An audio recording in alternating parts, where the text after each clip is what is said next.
Assalamu alaikum students, welcome to my YouTube channel Learning Time with Akhtar Sonia. Today we're gonna solve physics numericals chapter number 3.5, ठीक है, which is quite important. So आप लोगों ने ध्यान से इसको समझना है न्यूमेरिकल को, ठीक है। सबसे पहले इम्पोर्टेंट जो फर्स्ट स्टेप है उसमें यह है कि आप स्टेटमेंट को अच्छे से समझें, न्यूमेरिकल की स्टेटमेंट को। A body has weight 20 newton, ठीक है, वेट उसका 20 न्यूटन है। How much force is required to move it vertically upward, कितनी फोर्स रिक्वायर्ड होगी उसको अपवर्ड मूव करवाने के लिए with an acceleration of 2 meter per second square. यानी कि हम एक बॉडी, उसका वेट है 20 न्यूटन, हमने उसको मूव करवाना है, हम चाहते हैं कि वो मूव करे 2 मीटर पर सेकेंड स्क्वायर के एक्सेलरेशन के साथ, ठीक हो गया। अब यहाँ पे अगर वो मैस कहता तो हमारे लिए इसको सॉल्व करना ज़रा इजी था। उसने क्या कह दिया, वेट कह दिया। वेट खुद एक फोर्स है, ठीक है, हमें पता है ना वेट क्या होता है, ठीक है। वेट क्या, किसी भी ऑब्जेक्ट का वेट हमेशा एक्ट करता है डाउनवर्ड डायरेक्शन में। फोर्स होती है ये, क्या है, ये भी एक तरह की फोर्स है जो ऑब्जेक्ट पे एक्ट कर रही होती है इन डाउनवर्ड डायरेक्शन, ठीक है। अब देखें, एक ऑब्जेक्ट है, उस पर कोई फोर्स कुछ भी एक्ट नहीं कर रहा, हमने उसको ऊपर लेके जाना है, ऊपर डायरेक्शन में लेके जाना है, तो उसको ज़रा आसानी से हम कम फोर्स के साथ उसको ले जा सकते हैं ऊपर, ठीक है। अब एक दूसरा ऑब्जेक्ट है, उस पर क्या लग रही है, नीचे से भी कोई खींच रहा है, नीचे से भी फोर्स लग रही है उसके ऊपर, तो हमने भी उसको खींच के ऊपर लेके जाना है, तो हमें ज़्यादा फोर्स लगानी पड़ेगी उसकी बनिस्बत, ठीक है ना। इस बात को आपने अच्छे से समझ लेना है, माइंड में बिठा लें, तो इस न्यूमेरिकल को सॉल्व करने में आपको आसानी होगी। ये ना फिर लास्ट में आप पूछें कि भाई ये 24 आंसर कैसे आ गया, ठीक है। इस बात को अच्छे से समझ लें आप। हम सॉल्व करते हैं न्यूमेरिकल को। सोल्यूशन ऑफ 3.5 इज़, सबसे पहले हम लिखते हैं गिवन, ठीक है। इससे एग्जामिनर को थोड़ा इजी हो जाता है, चेक करने में आसानी हो जाती है, ठीक है। वेट की वैल्यू, एक्सेलरेशन की जो गिवन होता है स्टेटमेंट में, हम उसको लिख लेते हैं ताकि हमारा काम क्या हो जाए, आसान हो जाए। हमने टोटल फोर्स फाइंड आउट करनी है। फोर्स का जो फार्मूला है जिसमें एक्सेलरेशन यूज़ हो वो तो हमने ये पढ़ा है, F=ma।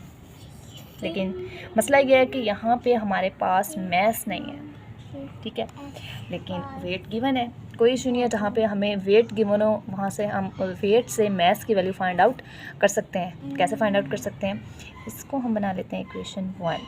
Formula is W=mg। m हमने फाइंड आउट करना है, वेट गिवन है, g की वैल्यू हमें पता है क्या होती है, 10 मीटर पर सेकेंड स्क्वायर, ठीक है। हमने मैस फाइंड आउट करना है, एम को इधर रखेंगे, W/3 आ जाएगा, ठीक है। वेट इज़ 20 एंड जी की वैल्यू 10, 2 पे कैंसिल हो गया, 2 kg। मैस की वैल्यू हमारे पास क्या आ गई, 2 kg by putting value of mass in equation 1, ठीक है, ठीक है। हम इक्वेशन 1 में पुट करेंगे, F=m की जगह 2 आ जाएगा, और एक्सेलरेशन विच इज़ ऑल्सो 2, ठीक है। फोर्स हमारे पास आ जाएगी 2 2 4 न्यूटन। ये वो फोर्स है जिसको सिंपली हम लगा के मतलब ऑब्जेक्ट पे लगानी पड़ेगी अगर उसका मैस कितना हो, 2 kg हो। लेकिन ये आंसर नहीं है, हम इसे कहेंगे F1, ठीक हो गया। हमें चाहिए टोटल फोर्स, उसमें क्या होगा कि हमें ये F1 भी चाहिए और क्या चाहिए, वेट भी, ये भी हमारे पास फोर्स है। हम लिखेंगे F1 + W4 + 20, और ये मैंने आपको बताया था कि हम न्यूमेरिकल की जब स्टेटमेंट पढ़ रहे थे तब मैंने आपको वेरी क्लियरली ये समझा दिया था कि हम उसमें वेट को क्यों कंसिडर करेंगे, ठीक है। ये हमारे पास क्या आ गई है, टोटल फोर्स आ गई है, ठीक है। हमें इतनी फोर्स लगानी पड़ेगी उस बॉडी को मूव करवाने के लिए with 2 meter per second square acceleration के साथ, ठीक है, क्योंकि नीचे से उस पर वेट लग रहा है। वेट की फोर्स कितनी है, 20 न्यूटन, नीचे से 20 न्यूटन लग रहा है, और हमने भी उसको लेके जाना है, मूव करवाना है अपवर डायरेक्शन में 2 meter per second square acceleration के साथ, ठीक है। इस वजह से हम वेट को भी ऐड करेंगे और जो हमने फोर्स निकाली उसको भी ऐड करके जो हमारे पास टोटल फोर्स आएगी हमें इतनी फोर्स लगानी पड़ेगी, ठीक है।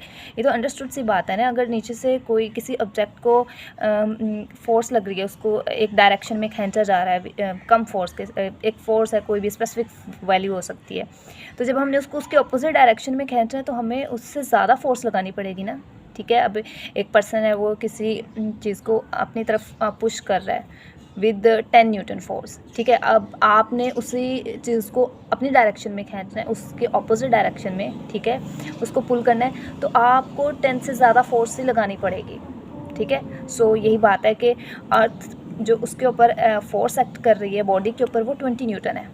हमने उसको लेके जाना है ऑपोजिट डायरेक्शन में, अर्थ डाउनवर्ड डायरेक्शन में उसको अट्रैक्ट कर रही है, हमने अपवर्ड डायरेक्शन में उसको मूव करवाना है with 2 meter per second square acceleration. तो हमें क्या लगानी पड़ेगी, ज़्यादा फोर्स लगानी पड़ेगी, 20 से ज़्यादा फोर्स लगाएंगे तभी वो ऑब्जेक्ट ऊपर मूव कर सकेगा, ठीक है। होप सो ये आपको समझ आ गया होगा। अगर फिर भी आपको कोई कन्फ्यूजन है तो आप कमेंट में मुझसे पूछ सकते हैं। So numerical number 3.8 is, statement समझते हैं सबसे पहले। How much time is required to change 22 newton second momentum by a force of 20 newton. वो कह रहे हैं एक चेंज इन मोमेंटम हमारे पास 22 न्यूटन सेकेंड है, ठीक है। मोमेंटम का यूनिट क्या होता है, न्यूटन सेकेंड होता है। इतना मोमेंटम है, उसको चेंज बाय अ फोर्स इतनी लगा रहे हैं हम 20 न्यूटन की, कितना टाइम रिक्वायर होगा उसको, ठीक है। यहाँ पे मोमेंटम की वैल्यू गिवन है और फोर्स की गिवन है, हमने क्या फाइंड आउट करना है, time find out. So let's solve the numerical. हमारे पास हमने गिवन लिख लिया है, डेल हमारे पास चेंज होता है क्योंकि उसने लिखा है, मेंशन किया है वेरी क्लियरली स्टेटमेंट में कि change in momentum is 22 newton second. So del हमारे पास होता है चेंज के लिए, हम डेल्टा इसे बोलते हैं, ठीक है। चेंज को रिप्रेजेंट करने के लिए हम डेल यूज़ करते हैं। तो ये आपने फोर्स एंड मोमेंटम वाले टॉपिक में भी पढ़ा होगा, ठीक है। और फोर्स कितनी है, 20 न्यूटन, टाइम फाइंड आउट करना है। सो जल्दी से अपने माइंड में याद करें कि ऐसा कौन सा फार्मूला है जिसमें ये तीनों वेरिएबल्स जो हैं वो यूज़ हो रहे हैं, ठीक है। फोर्स एंड मोमेंटम वाले टॉपिक में हम लास्ट में प्रूव करते हैं, ये प्रूव भी आ जाता है लॉन्ग क्वेश्चन में कि applied force is equal to the rate of change of momentum, कि अप्लाइड फोर्स हमेशा इक्वल रहती है rate of change of momentum के। रेट जहाँ पे आ जाता है मींस पर टाइम, ठीक है। रेट का मतलब क्या होता है, पर time. So it's very simple. सारा जब आपने फार्मूला लिख लिया तो समझे आपका न्यूमेरिकल सॉल्व हो गया। डेल पी की वैल्यू 22 है और फोर्स की 20 है। सो 22 एंड टाइम की 20, ठीक है। सो आज मैं आपको यूनिट निकालना भी सिखा देती हूँ। 22 newton second and is 20 Newton. 22 को 20 से डिवाइड करेंगे तो 1.1 आएगा, न्यूटन न्यूटन से कैंसिल, यहाँ पे क्या बचेगा सेकेंड, और ठीक है। तो हमारे पास फार्मूला था F equal to del P over T, तो हमने फाइंड आउट टी करना था, टी को हम साइड पे ले आए, डेल पी और एफ इधर आके क्या हो गया, इसके साथ डिवाइड हो गया। सो हमने टी की वैल्यू फाइंड आउट कर ली which is 1.1 second and this numerical is quite important according to board point of view. So solve it very conceptually and very carefully, ठीक है। सो मैंने कोशिश की है कि आपको अच्छे से समझा दूँ, होप सो कि आपको समझ आ गई होगी। सो numerical number 3.9, how much is the force of friction between a wooden block of mass 5 kg and the horizontal marble floor. क्या कह रहे हैं कि मैस गिवन है 5 kg, the coefficient of friction between wood and the marble is 0.6, force find out करनी है। तो इसे सॉल्व करते हैं। So mass 5 kg, coefficient of friction आपने पढ़ा होगा जहाँ पे हम फ्रिक्शन की डिफ़ाइन करते हैं, ठीक है, म्यू बोलते हैं इसे, ठीक है। जी की वैल्यू है कांस्टेंट होती है 10 metre per second square. Force find out करनी है, force of friction find out करनी है। सो हम सॉल्व करते हैं। फार्मूला आपने पढ़ा होगा F is equal to mu M G, ठीक है।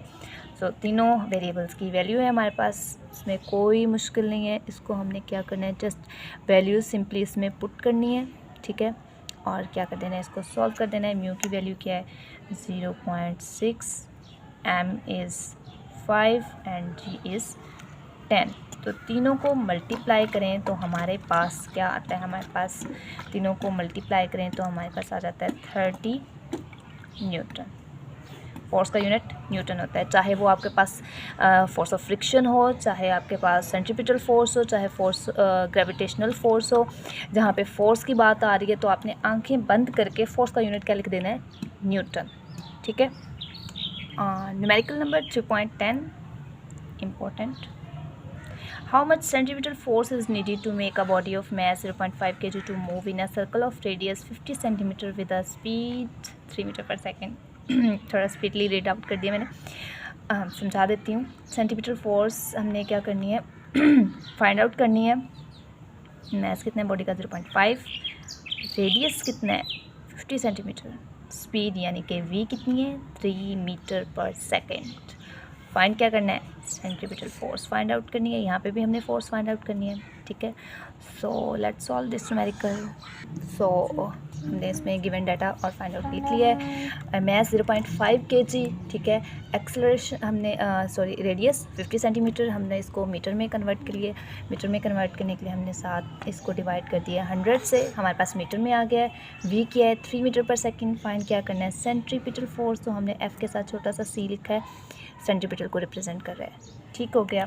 सो हम सॉल्यूशन इसका फाइंड आउट करते हैं। सेंट्रीपिटल फोर्स का फॉर्मूला क्या होता है, it's very easy, F C is equal to M V square over R. ठीक है। सो मैस की वैल्यू भी गिवन है, वी की भी और आर की भी। Just put values in the formula. M is equal to 0.5, V is 3 square. ठीक है। इसमें हमने m की वैल्यू 0.5, r की 0.5, v की 3 थी वैल्यू, हमने उसका स्क्वायर ले लिया। सो 0.5 से कैंसिल हो गया, 3 स्क्वायर के आ गया हमारे पास 9 आ गया। तो सेंट्रीपिटल फोर्स का आंसर हमारे पास है 9 न्यूटन। न्यूटन हमने लगाया फोर्स की वजह से, फोर्स का यूनिट क्या होता है, न्यूटन होता है। सो आई होप कि आपको समझ आ गई होगी अच्छे से। ठीक है। ओके, अगर वीडियो पसंद आए तो चैनल को ज़रूर सब्सक्राइब कर लीजिए ताकि मज़ीद आने वाली वीडियोस आपको मिलती रहें। ठीक है। अपने बहुत सा ख्याल रखिएगा। ओके, अल्लाह हाफिज़ and thank you so much.